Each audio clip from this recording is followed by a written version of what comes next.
you, Soona, for joining me on the show today. Really appreciate you taking the time. I've been looking forward to this conversation a lot. You are the founder and general partner at Volt Capital. Prior to that, you launched a pretty new and interesting at the time and still now crypto community called Token Daily.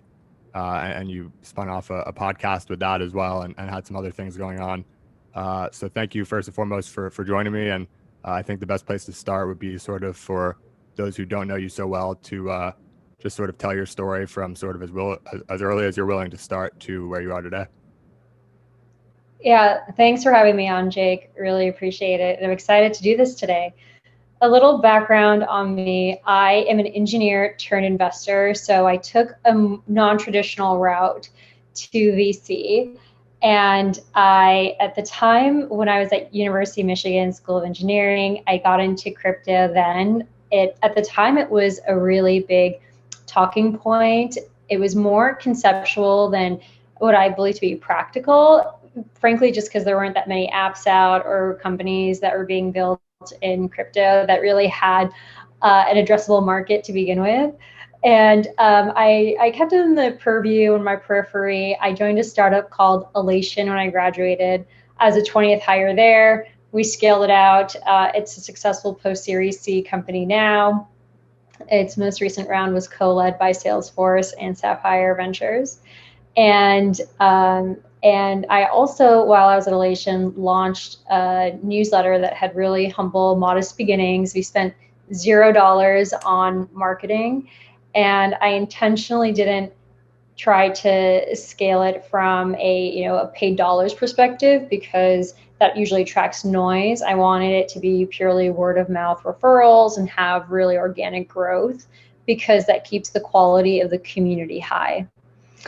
And it grew like wildfire. We have over 20,000 readers that were reading our newsletter daily and learning about projects in the space.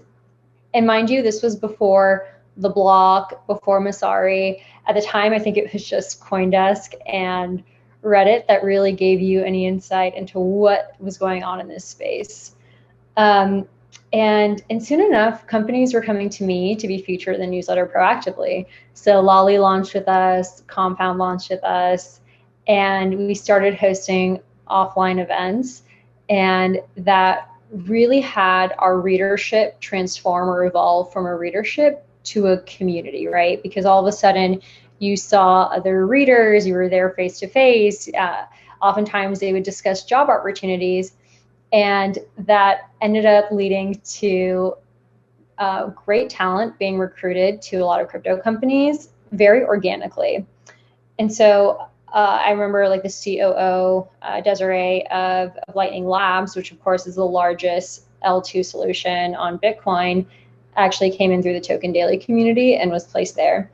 So at that point, I realized we didn't only build a network of information, we built something a lot more powerful, which was a network of people.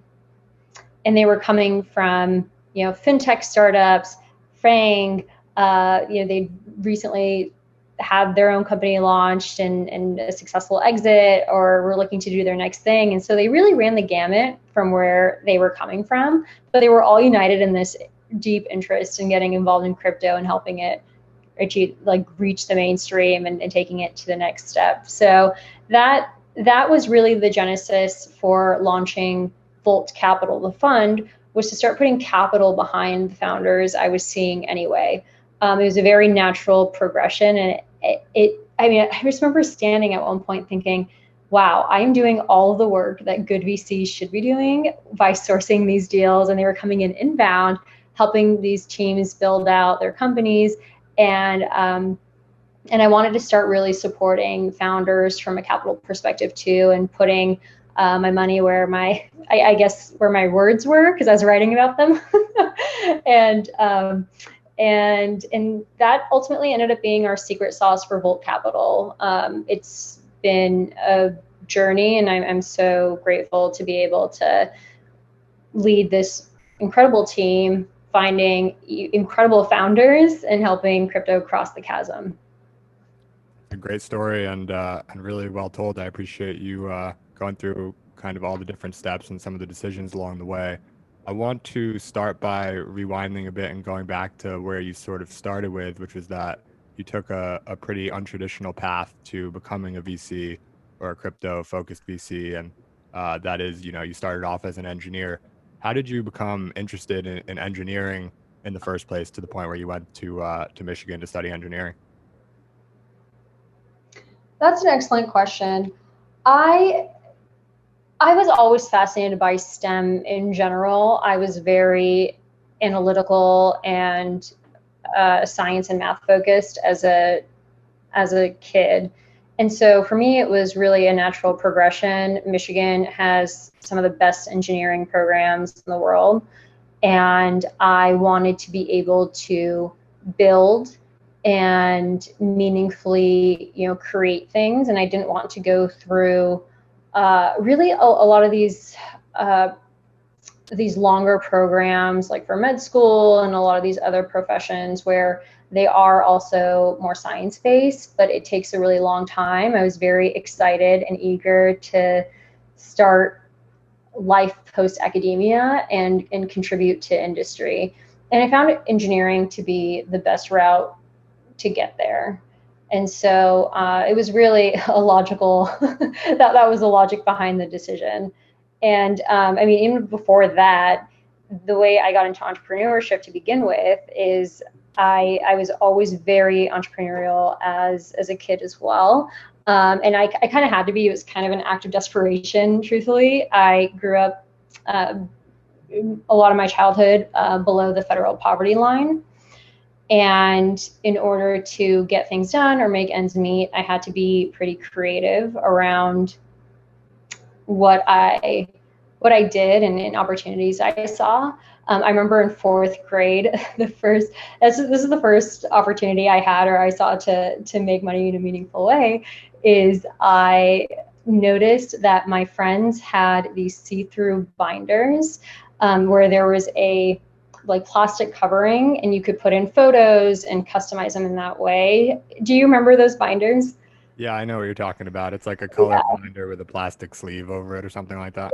Yeah, precisely. And they were all our age. And I remember seeing stickers that they put on, and I realized while I was at some like dollar store, I could just buy packages of these stickers, especially the seasonal ones. It'd be around Halloween or the holiday season around winter time, and I could get them for 25 cents or 50 cents, and then upsell them to my classmates. And it's a convenience fee is how I thought about it. I could just sell them stickers and they can put them in their binders. And the reason I was motivated to do this is because I wanted to go to something called the Harvest Festival. And it was an event that our school put on around Halloween. And my family just didn't have money to buy the tickets to go. And so I was really determined to go. So I started selling these stickers, and they had like little witches on them and pumpkins or whatever. And I made enough to buy tickets for myself, all my sisters, and eventually, teachers caught wind of this, and I had to wind down my operations. But I thought it was really clever. I didn't even know what entrepreneurship was at the age of 9, but I've always had that tendency or that interest in going out and doing my own thing and meaningfully providing value to people. Yeah, I love that story, starting with stickers and now into crypto and more, importantly, sort of making some larger changes in the world. It's a very interesting story from the fourth grade to where you are today, and I love those sorts of early entrepreneur, people who were basically entrepreneurs before they knew what the word entrepreneur meant. Like you said, those are like some of my favorite stories. So, fast forwarding a bit, you go to Michigan for engineering. You discover Bitcoin there from Reddit, I understand. Can you tell sort of the origin story around your interest and discovery of Bitcoin and crypto at large? Right. The white paper had been posted on Hacker News, and subsequent conversations and these ongoing threads were on Reddit. And I remember following conversations, and there would often be this own vernacular tethered to the community. So you'd see things like HODL and other very like proof of work. And there were these terms that I hadn't come across, and they interested me. It fascinated me because I felt like I had gotten a glimpse into this very niche community that was taking on a very courageous initiative to really reimagine the financial system. And people who know me know I'm very attracted to things on the fringe, especially as they're starting to gain momentum in their respective communities. And that's what really attracted me to crypto in the first place. So you mentioned like people who know you know that you're attracted to things on the fringe. Can you sort of elaborate on that a little bit? So like crypto is a clear example where it started off with sort of a very specific group of libertarians as well as sort of crypto people, and and it's developed into the popular narrative that it is today. Are there other things that you're looking at today or that you've sort of discovered in the past that fit a similar mold? Yeah, I mean, even something as obvious or as simple as joining startups or even going the entrepreneurial route. When I was in college, that absolutely was not the cool thing to do, though now it seems like a rite of passage where a lot of people who would join East Coast consulting firms or finance are now joining Silicon Valley startups. But that definitely wasn't the case back when I was in college. And so I joined a group called Empowered, and this was the entrepreneurship group at Michigan. It was a pretty small community, and it was a community of these builders creating what they believed were missing gaps on campus, getting the sponsorship from the right departments and outside companies to make their visions come true, and oftentimes meaningfully helping people who would participate in these programs anyway launch businesses, get into great companies and startups, and no one was doing that at the time. Like that was it was.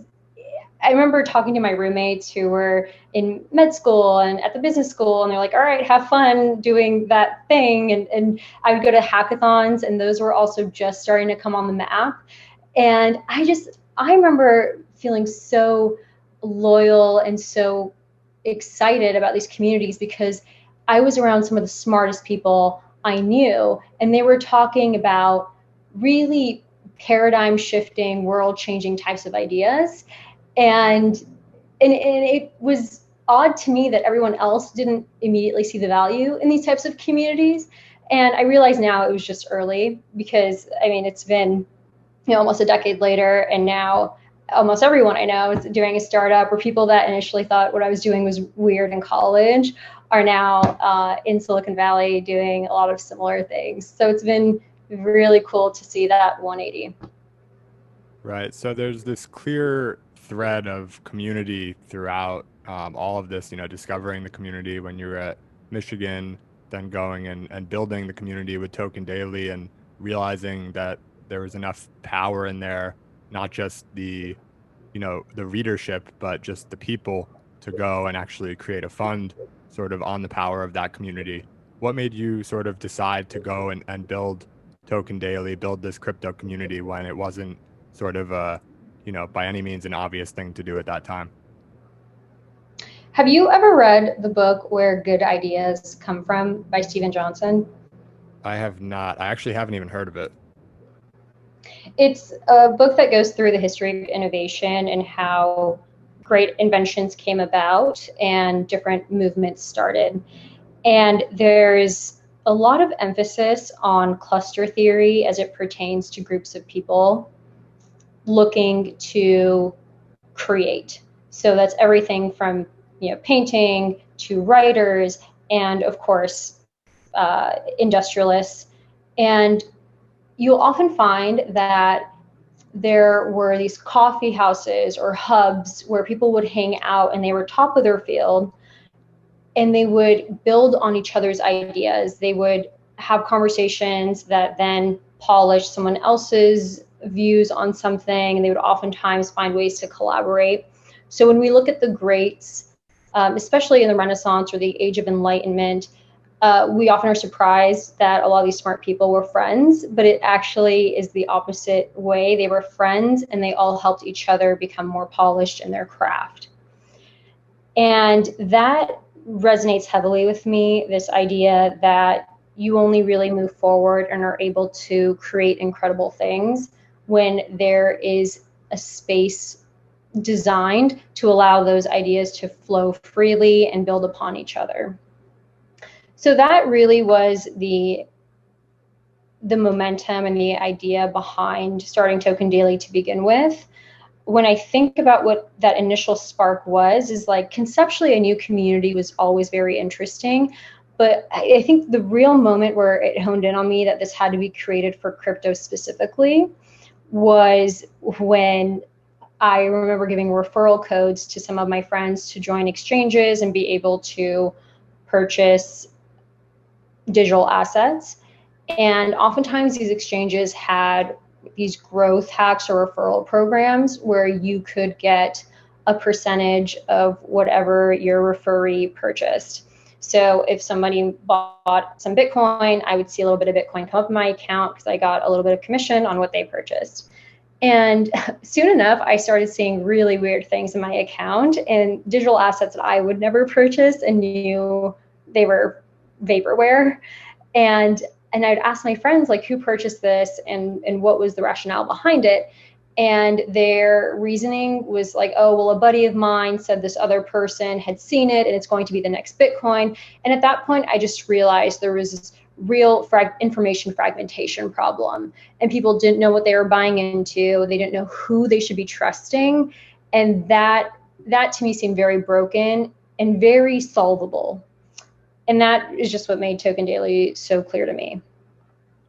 Yeah, it's a really interesting point you bring up. I think from the book you mentioned about sort of how really successful people tend to come from surprisingly small groups, like extraordinarily successful people come from, the same group of friends. And this is actually something that sort of intrigued me for a while. I haven't spent enough time sort of thinking about it or looking into it or reading books that might touch on it or anything like that. But it's always very surprising to me that you can have this group of friends that goes on to all be so tremendously successful on an individual level. And this is across, technology and business, but also music and art and writing and all of these different fields where I sort of wonder, my first gut was to sort of connect it to something that you sort of touched on earlier, which was that there was this unique vernacular that you found intriguing in the Bitcoin community of like HODL and terms like that, proof of work, of course, sort of inventing a language. And one of my sort of initial takes is that maybe there's something to a sort of mode of communication, like a very niche, not just talking about languages in like English or Spanish, but something that's like a very specific slang that actually is, perhaps conducive to people in that group becoming successful or like hitting a nerve with society or whatever it might be. And maybe it doesn't have to be language. It can be sort of an aesthetic taste for an artist or something like that, sort of a fundamental business idea that's different than most people. But this idea that tremendously successful individuals can all come from very small communities is certainly interesting. So you mentioned that, Absolutely. I wanted to say one thing is that is an obvious indicator of a massive paradigm shift or anything really gaining momentum is that it'll be reflected in the discourse. And I think the reason you'll see it in the discourse is because what's being built or created is so outside of what's normal or accepted now that there aren't even words. The words aren't even sufficient to describe it. And so there need to be new words formed. And we saw this in the instance of in the early internet days with the word hypertext, for instance, or it was also called hypermedia. And Ted Nelson had actually coined that in 1963 as a model for creating and used linked content online because there was no other way to describe it. And the paradox there is that because you have these new quote unquote made up words, is people might not initially take it seriously, but the people who are curious about it are the ones who oftentimes are able to ride that wave as something gets more momentum and becomes the mainstream. Yeah, I think there's definitely something to be said for that idea that maybe, the most novel inventions, the most revolutionary inventions sort of require invented words or invented, sub languages almost to sort of keep up.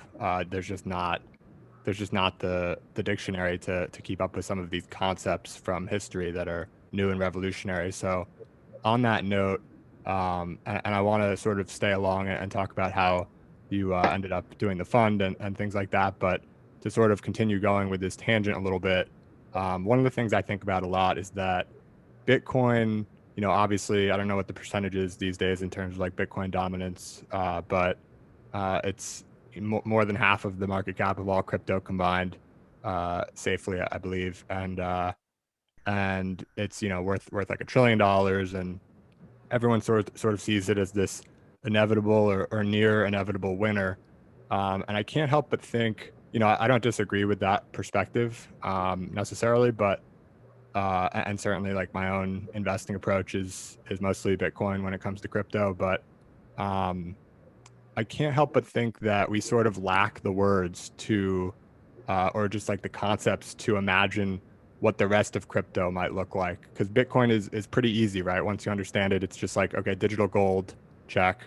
And then like, maybe something that's actually bigger than digital gold where we're actually transacting with it more than we do like gold today. So it's very like understandable to some extent.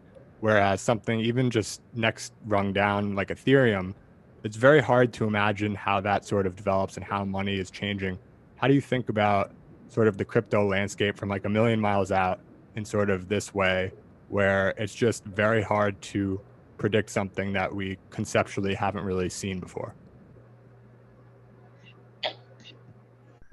By the way, Bitcoin dominance is at about 60.83% according to TradingView currently.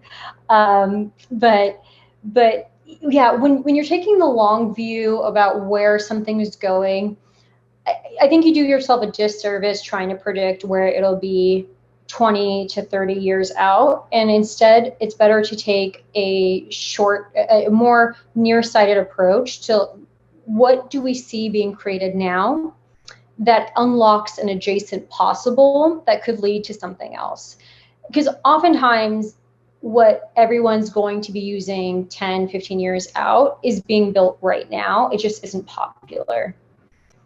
And along that line, I mean, the things that we're primarily seeing or gaining momentum are in decentralized finance or DeFi, financial instruments or tools that carve out traditional intermediaries and are instead replaced by more automated ways of executing financial services. So oftentimes these look like smart contracts.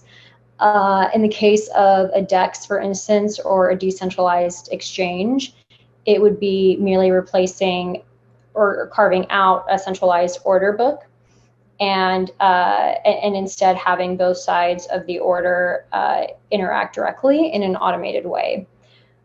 And if you look at the entire DeFi landscape, you'll see that they really are very similar financial products to what we have now in terms of leverage, insurance, or DeFi risk mitigation, exchanges, like we said, decentralized exchanges in specific. But they're reimagined in a more programmable and automated way. And so that's been something that's been incredibly interesting. We've also seen a rise in interest in NFTs. One way of looking at them is art online. Increasingly, we're seeing it as a way to unlock ownership or access to experiences that the original creator wants a handful of people to be able to access exclusively. And that's all to say we shouldn't also discount the immense importance of the unsexy picks and shovels that are being built now, right? Like there's still plenty of companies that look, smell, and feel like a traditional tech company, but just happen to support digital assets. And those are typically critical to helping crypto cross the chasm, or any emergent technology, is the ability to have very traditional types of products that make sense in today's market, that have very familiar user interfaces, that users can be able to interact with and gain access to, you know, the cryptosphere in this instance, and have it feel seamless and doesn't feel like there really is a steep learning curve for them to be able to access these things. And there are plenty of great companies doing this, like Magic for one, Value, like VALIU in Latin America. Coinbase, of course, is an example of this, and there's a Rolodex of others. Right. So a couple of those companies you just named, Magic and Value, you've invested in through Volt Capital. Can we talk a little bit about how you actually went about transitioning the community from Token Daily to starting a fund to sort of developing the, I don't know if you call it like a thesis, but at the very least, like the perspective that you just sort of shared, that some of these maybe unsexy infrastructural sort of companies are actually going to be key for the future, and those are the ones that you want to sort of target to invest in first. Right. A huge problem I see in fund formation is that you'll have managing partners or general partners put a fund together and then throw some money at a marketing, you carve out a marketing budget or throw some money at PR and call that a community. And having distribution channels, and especially when they aren't loyal to you or really bought in on your vision, and it's simply just eyeball impressions that are flitting from one thing to the next in these like 2-second market cycles, doesn't really mean much. There's and like we've already discussed like earlier, but there's just such immense there's something really powerful about having an organic, living, vibrant community that is very focused on what your fund is doing or what your individual managing or general partners are thinking about or following these days, because they often have more, they'll index more heavily on what you say, because you've already built that trust and you've taken the time to build that trust. And they'll have feedback sessions with you. They'll tell you about things going on in the early days. And really, it's just this flywheel that you've tapped into once you've built a community, where they're coming in inbound without you having to do much work. And you're both providing value to each other, both the fund and the community. And I think it's a big mistake for any funds that don't take the time to build out a community before going out and trying to invest, because it's just such a easy, simple, but then really high quality way to get into the best deals and see them very early. And in general, we're increasingly seeing more firms do this, right? So we had Product Hunt started as this community of builders looking to find the next cool app. It drove immense value to the creators of these apps and products. And Ryan went on to launch Weekend Fund. And from a content perspective, if you look at journalists that have gone on this journalism to VC pipeline, you'll see, investing members of Sequoia, for instance. Michael Moritz, I believe, started as after a stint at Time Magazine covering Apple, then started investing at Google, Yahoo, LinkedIn, and otherwise. Malik and Alexia Benatzos, TechCrunch, and now runs Dream Machine. So I think people are catching on to the fact that there's a really valuable asset here that's built when you have a great community, when you have a great brand, great distribution channels, and are realizing that the skill set it takes to create those assets are often the skill sets that make you a great VC. Yeah, it's really interesting. I think this is certainly something that I've been really it's been exciting for me to sort of witness with just even starting the podcast. It serves as somewhat of a magnet, I've found, to really talented, smart, interesting people. A lot of people building, new companies or interested at the very least in a lot of these new companies that are being built across crypto and longevity and city building, some of these other sorts of themes that I've been able to weave together with sort of my guest list to date. And it sort of feels like almost making, I wrote this blog at some point a while back, and I don't remember the exact specifics, but it was basically how you can sort of make your own luck in a way if you sort of put out the right signal. And so it sounds like that's sort of what you were able to do in the crypto community specifically, where all of a sudden you had companies like Compound that wanted to launch through Token Daily.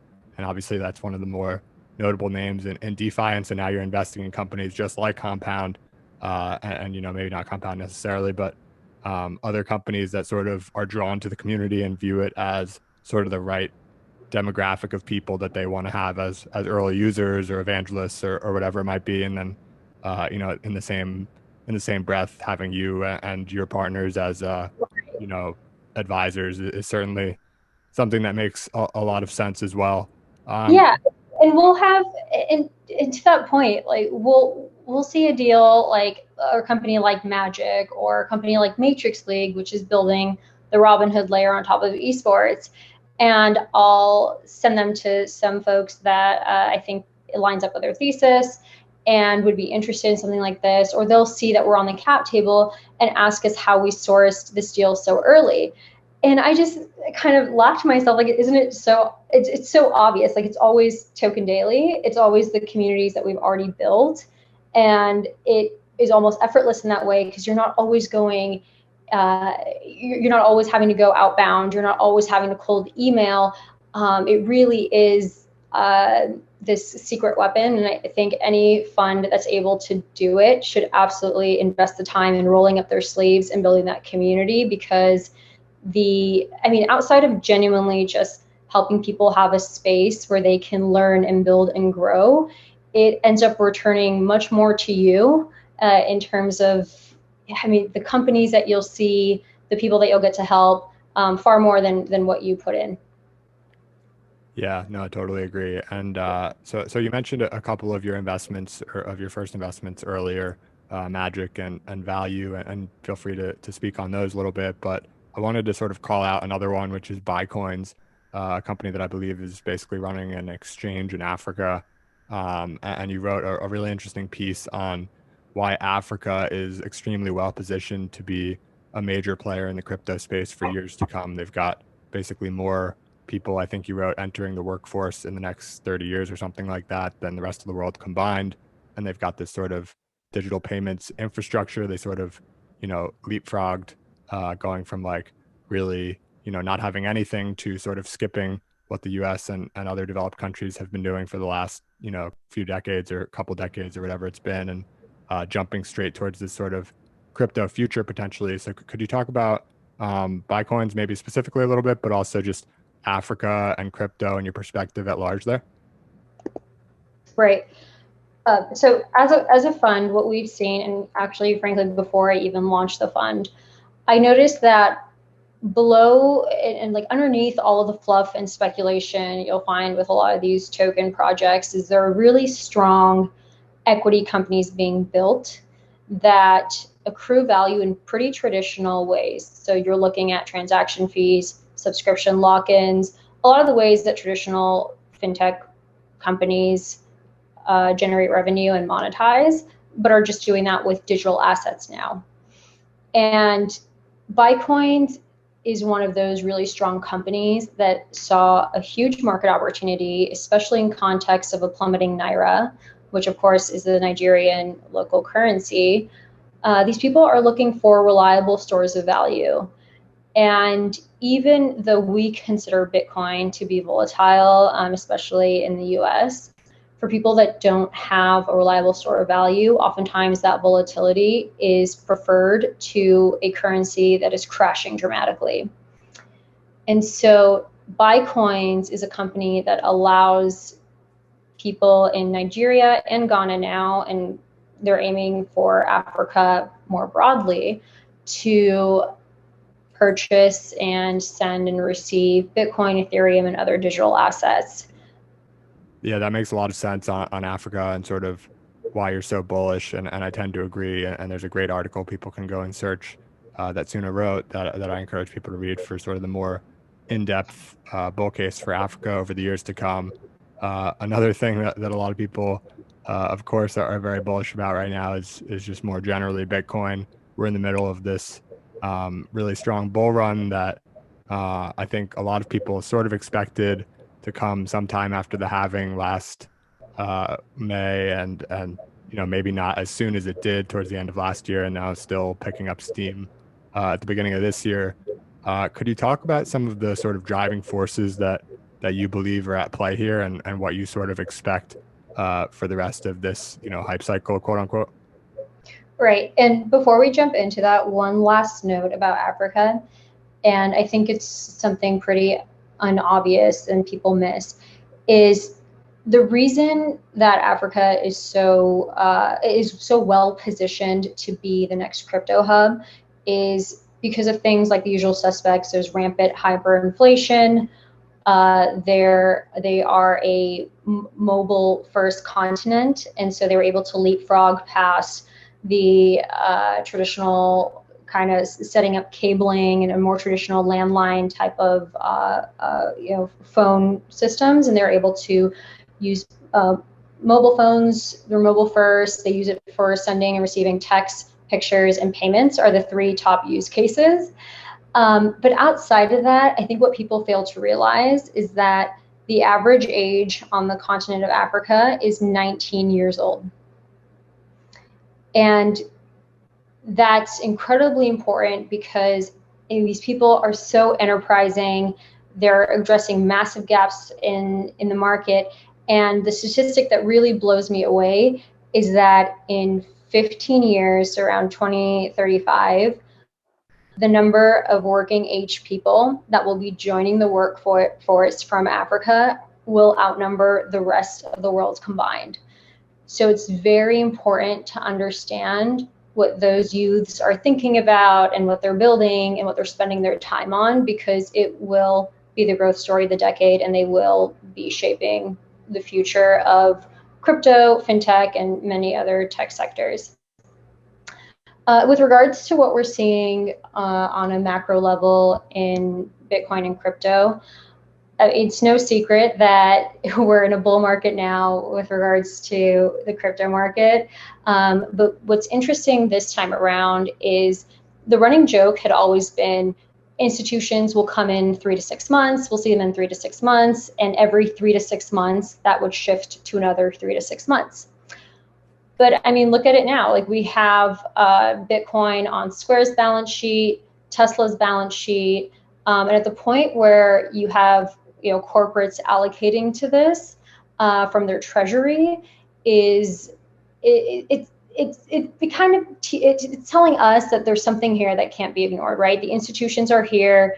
People are taking Bitcoin more seriously, and with that kind of legitimacy, it really is kind of a flywheel. It's kind of this virtuous cycle where, because other institutional employees can point to Square and Tesla, Mass Mutual, and others having an allocation of Bitcoin, it then allows them to point to a precedent and allows them to get buy-in from their own stakeholders. So that's a huge moment that really can't be understated, not to mention PayPal, with Venmo being one of the largest payments channels in the world, allowing people to now purchase Bitcoin and send and receive digital assets.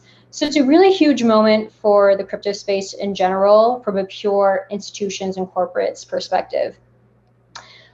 Outside of that, I mean, if you're looking at conditions that really made this ripe to happen, I mean, you can really look no further than our off-balance sheet liabilities and on-balance sheet liabilities as a country. The stimulus bill clearly didn't do us any favors with regards to people's perception of the US dollar and what it's worth. We experienced downward drag on productivity. We had massive disruptions in supply chains, and we were at over 23 trillion in debt just last year, and that's not counting off-balance sheet liabilities to an aging population. And a lot of these events cause people to really take a step back and reconsider where they're storing their wealth.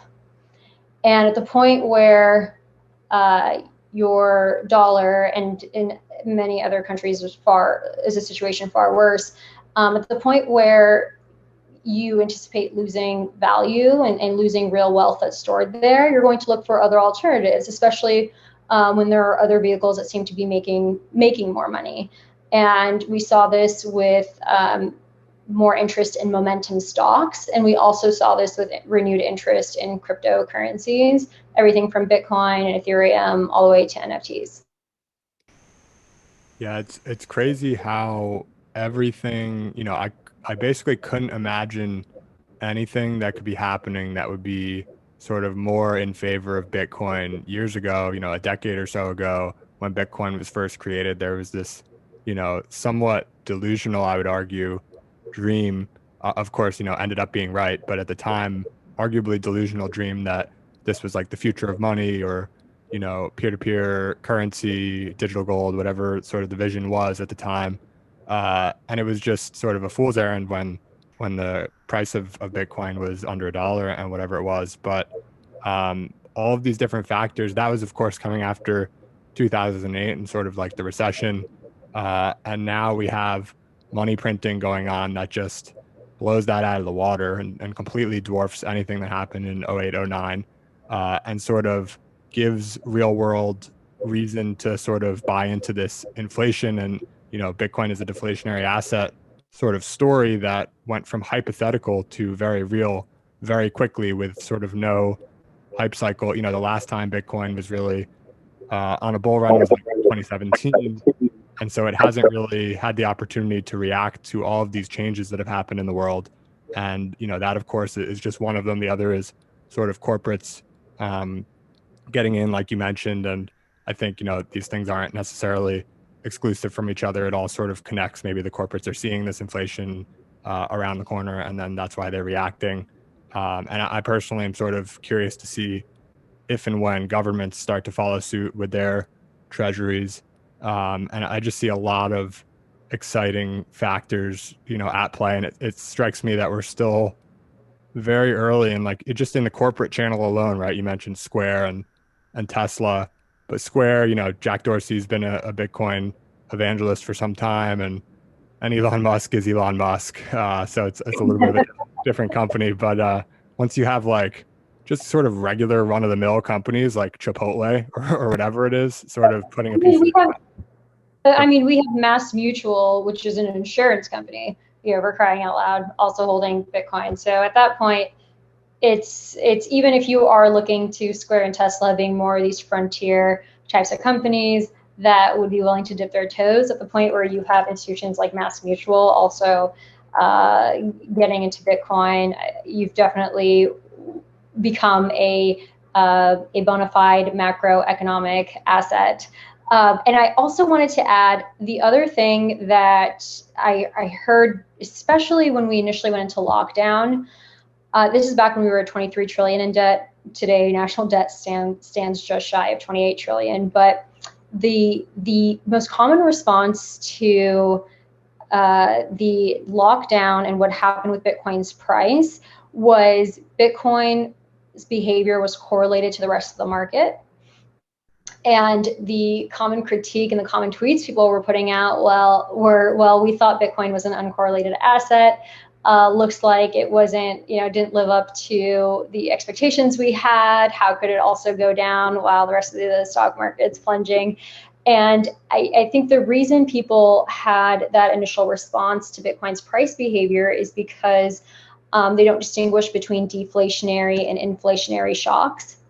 And I wrote an article about this, in that Bitcoin is designed to hedge inflationary shocks like wars, where there's increased spending and money printing. But Bitcoin doesn't hedge deflationary shocks like pandemics or epidemics. And the reason is because in a deflationary climate, cash is king. Because people are buying less, there's lower demand. And because there's lower demand, prices of goods or CPI decrease. And because price of goods are going down, there's a reduction in the supply, or there's a reduction in production, so supply contracts. Then when that happens, of course, there's increased unemployment. simply because they're not producing as much. Companies lay off workers, which leads them to spend less, and the cycle continues. And so in that environment, if the dollar or cash is becoming king and general prices are going down, the value prop for Bitcoin as a store of value, as the dollar is increasing value, all of a sudden doesn't make much sense, right? But the reason that, but what people fail to realize is that the response to deflationary shock, which is usually met with more money printing, as we've seen, is actually what triggers that. That is what essentially causes Bitcoin to gain more momentum, is that you have an inflationary response to a deflationary shock. And that's the part people didn't really realize at the time when they were kind of had already decided Bitcoin failed in its mission. But it's what we're seeing now, right? Bitcoin's certainly increase in value. We're in the early innings of a bull market is what it looks like. And this inflationary this response that to print money and kick up the boot up the money printer is what is largely driving a lot of this value being poured into an asset class like Bitcoin. Yeah. So, and it's interesting to hear you talk about how we might still be in the early innings of this bull run. I know there's some taboo to sort of discussing price. I personally think, and I think I've heard you or read from you writing about how, price is actually important and not something to sort of be avoided. It really shouldn't be this sort of taboo thing. It's critical to the adoption of it, sort of these hype cycles of, attached to the price going up and down. So definitely curious to see sort of where this bull run ends up. And just like a quick question, do you expect that the crash, thereafter the peak will look like it has historically in like the 70-80% pullback range? Or do you think there's something to be said for the argument that with a lot of institutional money in now, it could be a little less dramatic than that? Right. I've heard opinions and read analysis on there being a higher support level because corporates are invested now and holding this in their treasury. Look, all I'll say is I'm not in the game of fortune telling, even though we do run a token daily crystal ball post annually. But if you look at previous cycles in the context, if you look at Bitcoin's price behavior in the context of halving cycles, we have seen a pattern. And the pattern does typically look like a run up or tremendous bull market up until a year past the halving, and then a subsequent crash. And so far, we haven't seen anything contrary to that pattern. It is possible that this time could be different, but anyone who tells you they know with certainty what will happen is is lying. Yeah, no, I agree, and I didn't want to put you on the spot for a crystal ball prediction, but I did like that article and encourage people to go check it out. Basically, I don't know how many it is, 20, 30, 40 of your friends who make their predictions for 2021 in crypto, and you can actually look back and check them on like 2020 and 2019 as well. So that's kind of fun. Last question, because I know we're running close on time, but your family is from Lebanon. You mentioned growing up, below the poverty line. I'm curious how these sort of, this unique background, and I don't know if you actually were born in Lebanon or here in the States, but how this sort of background or your parents' background even sort of contributes to your perspective differently than some of, the people you might engage with on a day-to-day basis in VC or in crypto. Both in terms of crypto, but just generally in terms of like your perspective on life. Right. Yeah, I was born in the States, but my entire extended family and parents are from Lebanon. And that's given me a unique outlook on different financial systems and how reliable they are, and how much of a top-down currency directive really tangibly affects people's lives. The Lebanese lira losing about over 80% of its value now, when it had historically been pegged to USD and followed that price for decades, was fairly unexpected, though money has always been a stressor for the lion's share of people in the country. This did come as a shock. And I remember telling my mom and my family that, despite the capital controls, we should definitely be sending money. And they were like, well, we can't because it has to go through the bank. And I remember thinking, well, this is why Bitcoin exists. Like, this is why this whole crypto thing I'm doing, is designed to solve these exact problems. And that was the real moment where the rest of my family and many people in Lebanon started really understanding on a visceral level why Bitcoin matters and why this reimagination of a financial system matters, because it gives people the option to exit a system that isn't working for them. And personally, growing up when I was really young, money had always been a stressor. So if I can contribute to anything or help along, or meaningfully put capital behind the companies that are helping alleviate that stressor for people and building more inclusive financial systems, then that's something that resonates with me personally. And I'm grateful that I get to do that in my work day in and day out. Yep. Well, that is a great place to end off. I appreciate it again, Soona, you coming on the show today. It's been a real pleasure talking with you, and I really enjoyed it. Can we point people where they can go and follow you as you sort of progress with Volt Capital and otherwise? Sure thing. People can always reach out to me at Soona@volt.capital. And we also have a landing page for Volt Capital. It's just volt.capital. And if they want to subscribe to the Token Daily newsletter, they can always go to tokendaily.co/join-newsletter. Thanks so much for having me. Really appreciate it.